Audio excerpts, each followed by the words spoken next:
कभी भगवान से कुछ कहा नहीं, कभी नहीं। ऐसे अकिंचन हनुमान जी भक्त हैं। एक काशी नरेश को रक्षा के लिए वो भी माता अंजना के वचनबद्ध थे। माता अंजना ने कहा था, हे हनुमान, एक काशी नरेश की प्राणों की रक्षा करनी है। भगवान ने संकल्प कर लिया था प्राण दंड देने के लिए काशी नरेश को। तो उस समय हनुमान जी ने केवल रघुनाथ जी से एक बात मांगी, और वो भी निज स्वार्थ के लिए नहीं। उस समय भी यह मांगा कि हे प्रभु, जो आपके नाम जापक भक्त है, जीवात्म चेतना है, अगर नामी भी संकल्प कर ले उसको मृत्यु दंड देने के लिए, तो आप मेरे को ऐसा वरदान दे कि उस नाम जापक जीवात्मा को मैं रक्षा करूं। और हनुमान जी ने रक्षा किया था। और फिर यहां जब भगवान जाने लगे तो फिर दूसरी बार हनुमान जी मांग रहे। भगवान रोक गए। मेरा हनुमान कभी कुछ मांगा नहीं, और प्रथम बार मुझसे कुछ मांग रहा है। हाँ हाँ मांगो मांगो, क्या मांगना चाहते? हनुमान जी ने कहा कि प्रभु, मुझे इस विश्व के कोई भी भौतिक संपदा नहीं चाहिए, कोई भी प्राकृतिक वस्तुओं की कामना नहीं है। क्या चाहते हैं? एक इच्छा। अगर ये इच्छा मेरा मनोरथ पूर्ण हो गया तो प्रभु, मैं प्रसन्नता पूर्वक, मैं जब तक आपकी आज्ञा धाम के लिए नहीं होगी, मैं इसी मृत्यु लोक में बना रहूंगा। कहो क्या चाहे? जब तक पृथ्वी रहे तब तक प्रभु आप ऐसी कृपा कर दे कि एक क्षण भी मेरे दोनों युगल कान, मन, चित्त, बुद्धि, अहंकार आपकी कथा से वंचित कर, सतत आपकी कथा मेरे को मिलती, ऐसी आप कृपा। और ऐसे कहते कहते एक बालक की तरह श्री हनुमान फपक के रो पड़े। भगवान ने हनुमान जी को उठाया है, हृदय से लगाया, मस्तक को सहलाया और कहा, हनुमान, मैं वचन दे रहा हूं कि जब तक यह पृथ्वी रहेगी, जिस दिन कथा इस मृत्यु लोक में समाप्त हो जाएगा, समझो मेरा हनुमान उसी दिन इस भूतल को छोड़ करके अंतर्ध्यान हो जाएगा। इसलिए मैं वचन दे रहा हूं कि जब तक ये पृथ्वी रहेगी, निरंतर तुमको हमारी कथा मिलती है। और इसी लोग से हनुमान जी ने अभी तक इस भूतल, और जहां जहां कथाएं होती, जैसे श्री भक्तमाल कथा है ना, दो देखो संसार में दो भजवे की, दो की ही कथा होती है। संसार की जितनी वार्ताएं सब व्यथा है, कथा नहीं हो सकती, केवल दो की कथा है। हमारे श्री नवहा गोस्वामी जी श्री भक्तमाल ग्रंथ के प्रणेता टीकाकार लिखते हैं, भजवे को दो सुघर कह। एक तो भगवान की कथा, और भगवान की कथा के रसिया उनके भक्त बने रहते हैं, और कह हरिदास, और हरिदासों की कथा जैसे भगवान की कथा के रसिया उनके भक्त बने रहते हैं, कथा के बिना वह रह नहीं सकते, वैसे हमारे श्री ठाकुर जी अपने भक्तों के पावन चरित्र के सुने बिना वो रह ही नहीं सकते एक क्षण। इसलिए नाभा गोस्वामी जी कहते हैं, जब कथा प्रारंभ करते हैं तो पहले आवाहन करते हैं, हरिजू आए विराजिए कथा सुनो इतिहास। हे प्रभु, अब मैं वह चरित्र निवेदन करने जा रहा हूं जो आपके परम उपास्य है, जो आपके परम शरण्य है, जो आपके परम साध्य है। मैं वो भक्तों की कथा अब मैं निवेदन करना चाहता हूं। दूसरी बात मैं कहूं, जो लग तो रहा है कि हम लोग राम कथा सुनने के लिए बैठे, लेकिन अगर मुझसे पूछे तो रामचरितमानस विशुद्ध भक्तमाल की कथा है। ये विशुद्ध भक्तमाल। अब आप लोग कहेंगे, इसलिए मैं कहता हूं कि ये दर्शन दिव्य दृष्टि हो, रामचरितमानस में भक्तमाल का दिव्य दर्शन हो, गोस्वामी जी ने कराया। इसलिए रामचरितमानस की कथा हम सुने तो दोनों, अब कोई कथा सुनना बाकी नहीं लगे। ये दोनों कथा है, ये भक्तों की भी कथा है, भगवान की भी कथा है, विशुद्ध कथा है। इसलिए रामचरितमानस विशुद्ध भक्तमाल कथा भी है। अब कोई ऐसा, अगर मान लीजिए कहीं आपसे कोई पूछ दे, आप कह सकते हैं कि भाई रामचरितमानस भक्तमाल कथा है, तो इसका प्रमाण क्या है? श्री नाभा गोस्वामी जी गुरुदेव श्री अग्र स्वामी जी की आज्ञा अनुसार भक्तमाल ग्रंथ लेखन के लिए बैठ। ये ब्रह्मा जी के ही अवतार है, जलवान दहनामा स्वामी जी। तो गुरुदेव अग्रदास ने कहा है कि हरि भगतन को यश गाओ। हे बेटा नारायण दास नाभा गोस्वामी, सतयुग से पर्यंत जितने कलयुग तक के हमारे प्रिय भक्त हो गए, उन भक्तों के जीवन चरित्र को आप एक ग्रंथ का रूप दो। ठीक है। तो नाभा गोस्वामी जी गुरुदेव के आज्ञा अनुसार भक्तमाल ग्रंथ का लेखन के लिए विराजमान हुए। और जब ही लेखन के लिए बैठा श्री नाभा गोस्वामी जी, तो उस समय भगवान के विविध 24 अवतार ध्यान में आने लगे। जय जय मीन वरा कमठ नरहरि बलि मामन, परशुराम रघुवीर कृष्ण कीरत जग पावन, बुद्ध कल की व्यास पृथु हरिहंस मनमंतर। ये सारे भगवान के अवतार क्रम क्रम से आने लगे। नाभा जी को लगा कि गुरुदेव की आज्ञा का तो यहां अवहेलना हो रहा है, अक्षरशः पालन नहीं हो रहा है। गुरुदेव ने आज्ञा करी है कि हे नाभा हरि भगतन को यश गाओ, यानी कि भक्तों का चरित्र लिखो। तो मेरे ध्यान में ये तो भक्त कोई आ नहीं रहे, ये तो भगवान प्रत्यक्ष आ रहे हैं। तो नाभा स्वामी जी ने लेखनी को रोक दिया और कहा जय जय प्रभु, मैं आपके अनुग्रह पर बलिहारी जाऊं, लेकिन मैं जानना चाहता हूं कि एक तरफ गुरु आज्ञा है, गुरु आज्ञा दरियसी, एक तरफ गुरुदेव की आज्ञा है हरि भक्तों को यश गाओ, और मैं भक्तों के चरित्र लेखन के लिए आपसे कृपा की भीख मांगी। आप कृपा करें, आपकी कृपा के बिना, अनुग्रह के बिना असंभव है। तो आप उन भक्तों को मेरे ध्यान में न प्रकट करके आप स्वयं अपने विविध अवतारों को प्रकट कर रहे हैं। ठाकुर जी मुस्कुराए और बोले कि नारायण दास एक प्रश्न करो। हाँ हाँ करिए प्रभु। अच्छा ये बताओ कि मैं भक्त हूं कि भगवान हूं? ये श्री ठाकुर जी प्रश्न कर रहे हैं नाभा गोस्वामी जी से। पहले आप मेरा प्रश्न को उत्तर दो कि मैं भक्त हूं कि भगवान हूं। तो श्री नाभा गोस्वामी जी ने कहा कि प्रभु मेरी दृष्टि में तो आप भगवान हो, जिसमें 6 विशिष्ट गुण है, अखंड ज्ञान, अखंड वैराग, अखंड श्री, अखंड यश आदि आदि, ये भगवान है। ये किसी जीवात्म चेतना में संभव नहीं है। जीव का अखंड ज्ञान नहीं हो सकता, ज्ञान परिवर्तित होते रहता है। तो प्रभु आप भगवान है, ईश्वर है, गॉड है। G for generator, O for operator, T for destroyer, आप विश्व के सृजन पालन संहार करने वाले। मेरी दृष्टि में आप ईश्वर हैं। अच्छा, और मैं कहूं कि ईश्वर के साथ मैं भक्त भी हूं, तो नाभा जी ने कहा कि आप भक्त भी हैं प्रभु।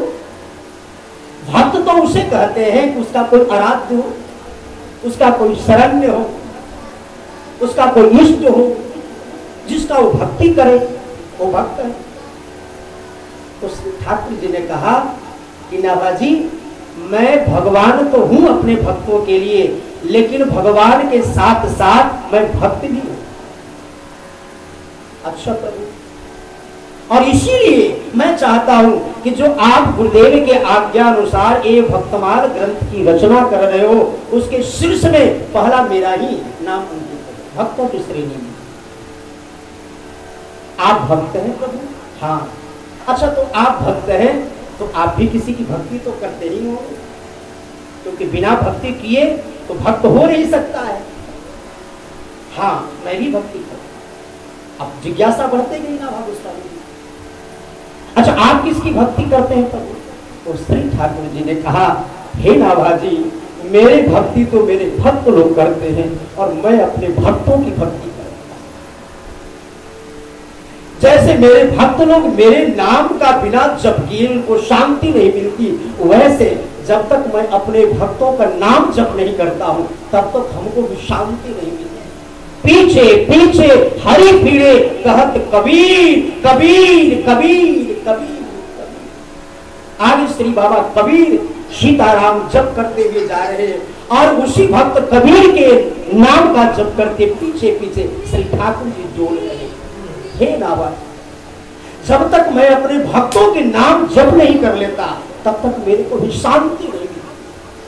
मेरे चतुष्टय नाम रूप लीला धाम पावन चरित्र को जैसे श्रवण करके मेरे भक्त लोग सुख शांति को प्राप्त करते हैं, वैसे ही कोई प्रेमी कोई व्यासपीठ जब हमको भक्तों का चरित्र सुनाता है तो मेरे को बड़ी शांति है। मैं भी इसके बिना नहीं। श्री गदगद हो गए श्री नाभा गोस्वामी जी ने, और तब ठीक है वही श्री भक्तमाल के प्रथम शब्द में लिखा, जय जय मीन बराह कमट नरहरि बलिबावन परशुराम रघुवीर। राम ये 7वां अवतार है, तो रघुनाथ जी का भी नाम आया भक्तमाल में, इसलिए रघुनाथ जी का जो चरित्र रामचरितमानस में है तो इस अध्याय से इस न्याय से राम जी भी भक्त हो गए, इसलिए रामचरितमानस की कथा विशुद्ध भक्तमाल की कथा, विशुद्ध भक्तमाल।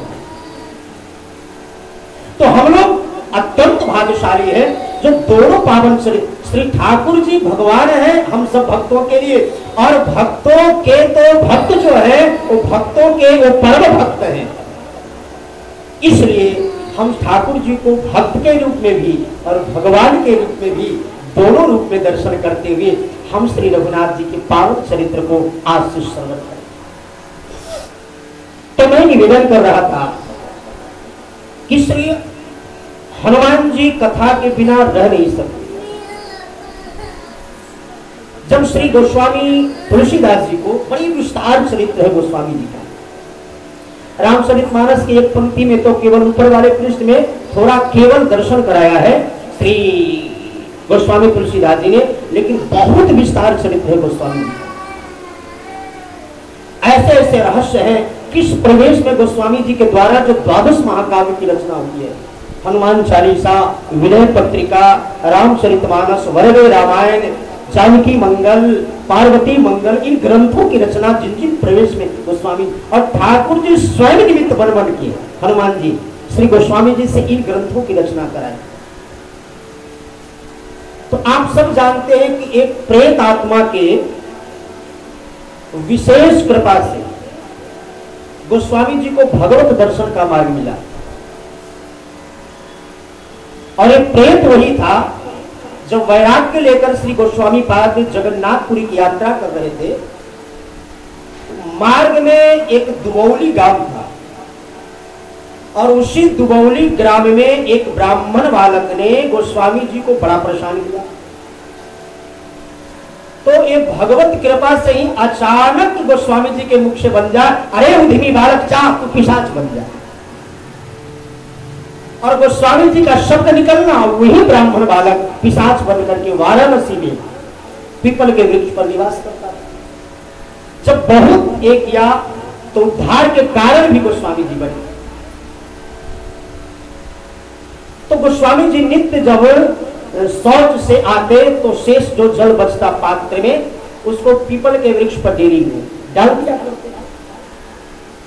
एक दिन इनके इस करुणा कृपा से वो प्रेत आत्मा साक्षात प्रकट हुआ, हे गोस्वामी जी मैं तुम्हारे इस करुणा कृपा से बहुत प्रसन्न हूं, जो तुम्हारे मन में इच्छा है वरदान मांगो।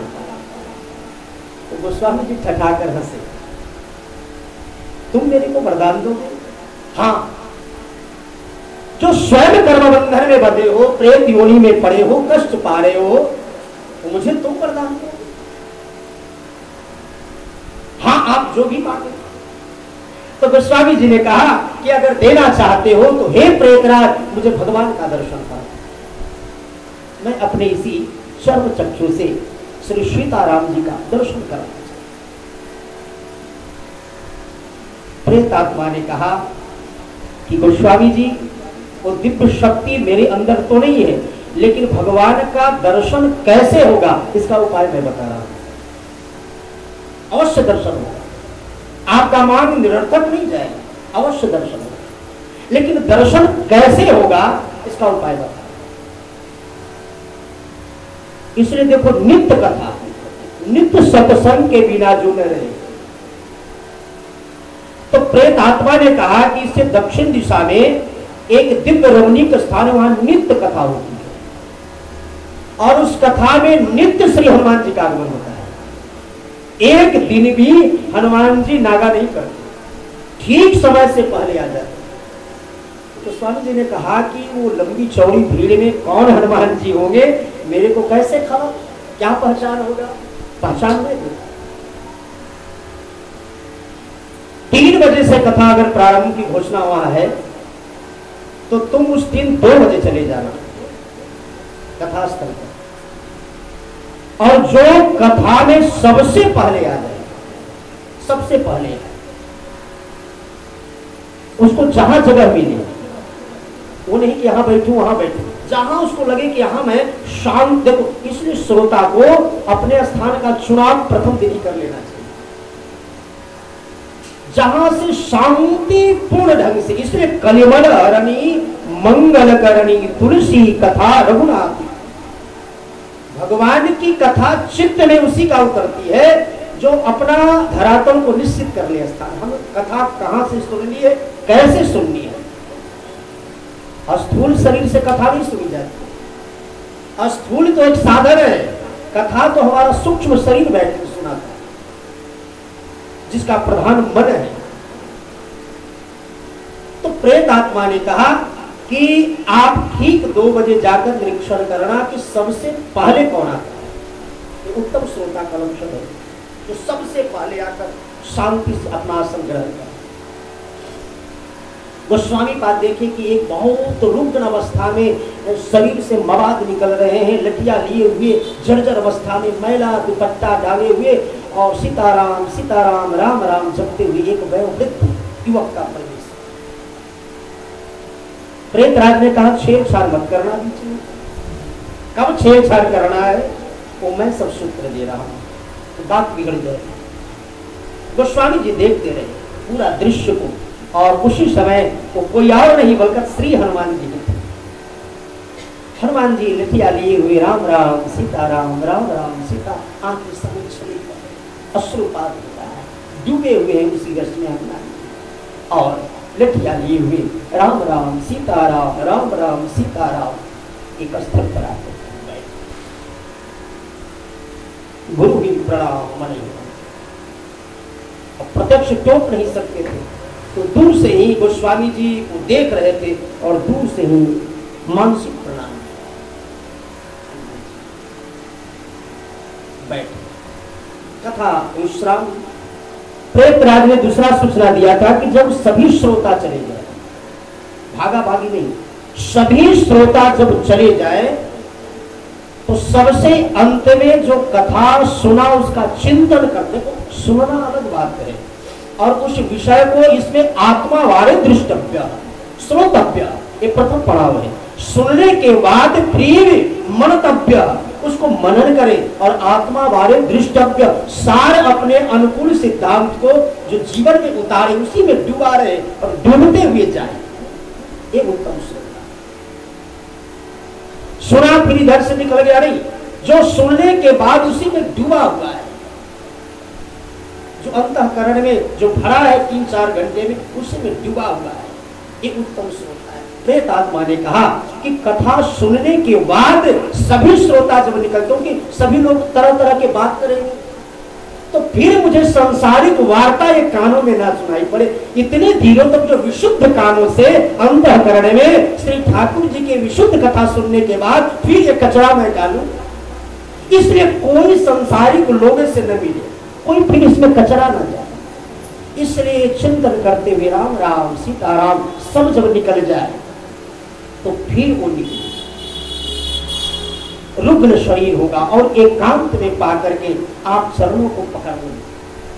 बहुत छुड़ाना चाहेंगे, अरे बच्चा क्यों परेशान करते हो, देख रहे हो शरीर भी बिल्कुल रुग्ण है, अवस्था भी बिल्कुल देख ही रहे हो, शरीर काम नहीं कर रहा है, क्यों परेशान कर। लेकिन किसी भी परिस्थिति में हे गोस्वामी जी मैं सूत्र दे रहा हूं, आप चरणों को मत छोड़ो। आप किसी भी परिस्थिति आप केवल चरणों को नहीं छोड़ो। और वही हुआ, एकांत पा करके सब सामना दृश्य हुआ और गोस्वामी जी को यह संयोग बना और प्रतीक्षा में तो थे ही। जब सभी श्रावक कथा सुनकर जाने लगे तो हनुमान जी धीरे धीरे निकलने का प्रयास कर,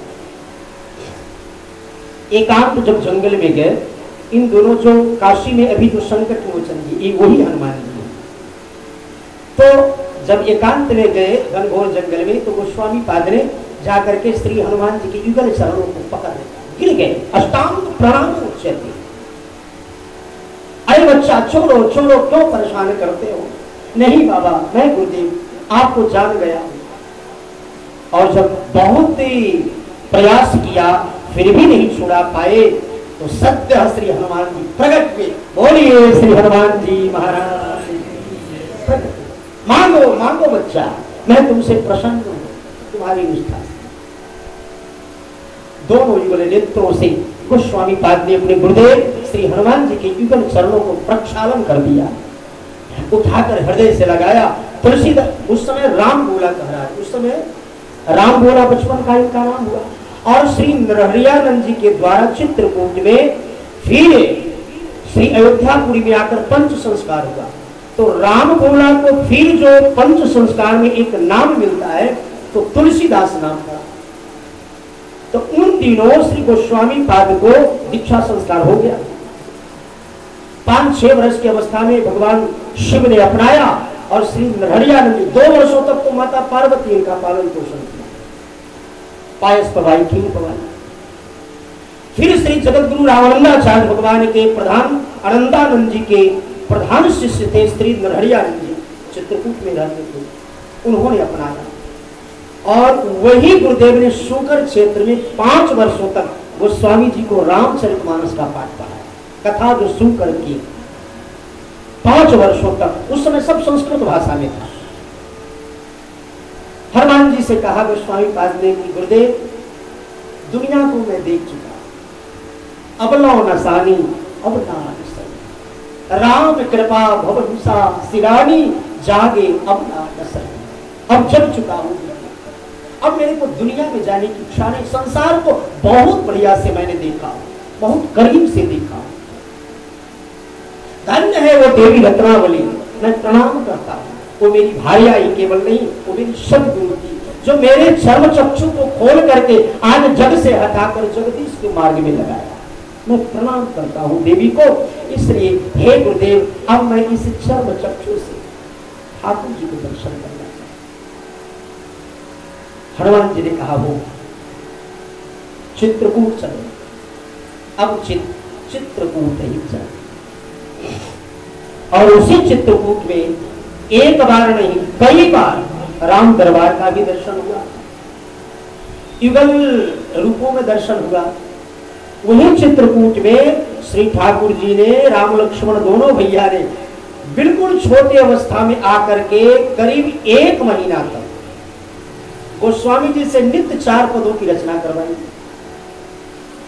और केवल रचना नहीं, जिसको गोस्वामी जी नित्य रचना करके देते, दोनों सरकार आकर उसी को सुनाते। वही राम गीतावली के नाम से प्रसिद्ध है।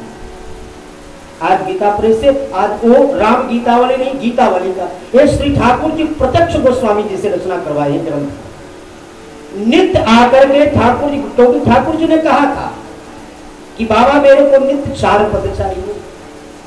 गोस्वामी जी ने कहा बालक नित्य रचना करूंगा, लेकिन आप भी वचन दे कि जो भी 4 पद मैं रचना करके दूं उसको कंठस्थ आप गाकर सुना देना, ठीक। और नित्य श्री ठाकुर जी महीनों आते रहे।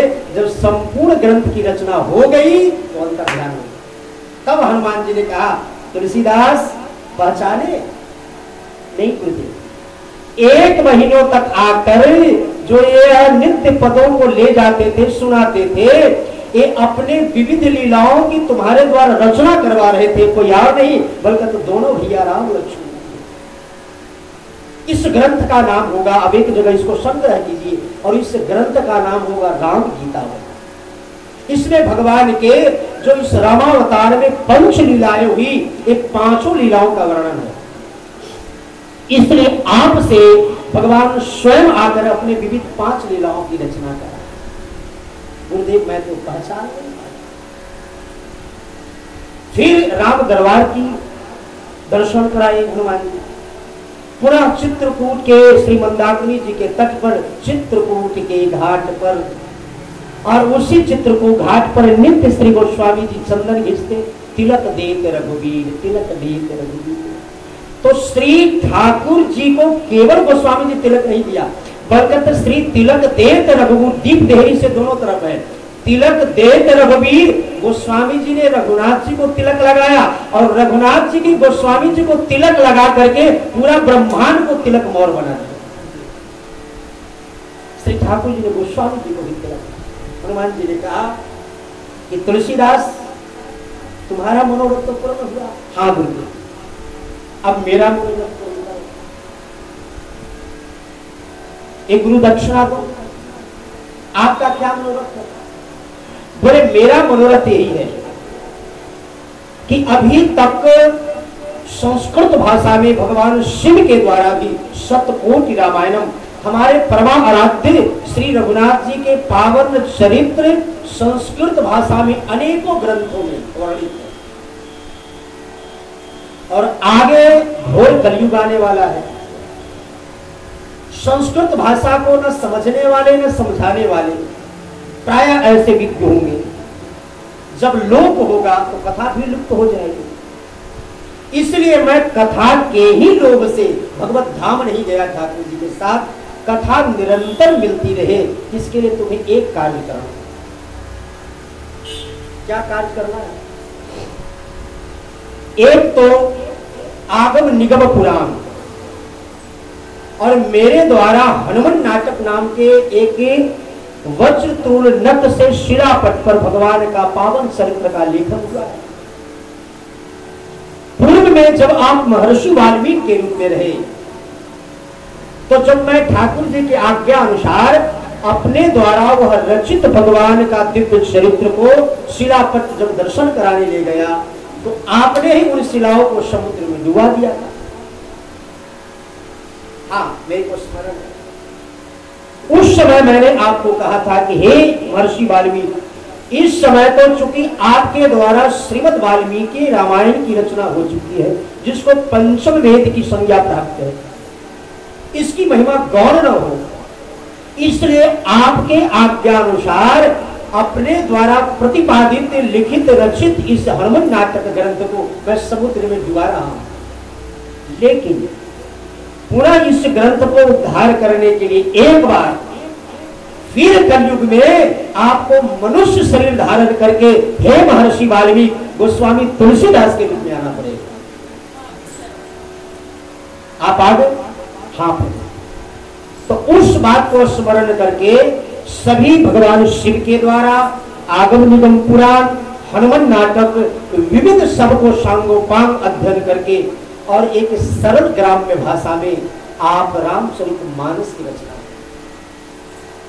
ये आज्ञा ठीक है। और फिर प्रणाम करके हनुमान जी ने सीधा वहां से काशी आए। लेकिन वो ग्रंथ का जहां भगवान का प्राकट्य भूमि है, क्योंकि भगवान इस रूप में ग्रंथा रूप में वो प्रादुर्भूत होना चाह रहे हैं, तो हनुमान जी ने भावावेश में भूल गया है बात, और भूलने के बाद सीधे चल गए काशी। 7 दिनों तक वहां घटना घटी, 7 दिनों तक ग्रंथ की रचना होती रहा संस्कृत भाषा में, और 7 दिन तक बाबा विश्वनाथ ने श्री गोस्वामी तुलसीदास जी के द्वारा भगवत चरित्र को लुप्त करते रहे, छुपाते रहे।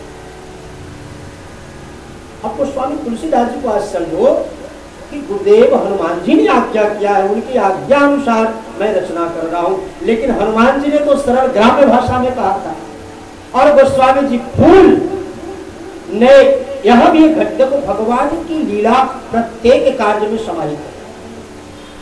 अगर यहाँ संस्कृत भाषा में प्रारंभ नहीं करते गोस्वामी तुलसीदास जी, तो शायद एक घटना नहीं घटती, एक भगवान शिव के द्वारा आशीर्वाद की प्राप्ति नहीं होती। इसलिए श्री ठाकुर जी गोस्वामी तुलसीदास जी को प्रारंभ में ही भगवान शिव से आशीर्वाद प्राप्त हो, इसके लिए वो लीला रचाई। और वहां सरल ग्राम्य भाषा में रचना न करवा करके श्री गोस्वामी जी के द्वारा संस्कृत वाङ्मय में रचना प्रारंभ। 7 दिनों तक जब देवाधिदेव महादेव भगवान शिव जब चुराते रहे, तो 8वें दिवस की रात्रि में माता पार्वती को लेकर प्रकट हुए। हे गोस्वामी तुलसीदास,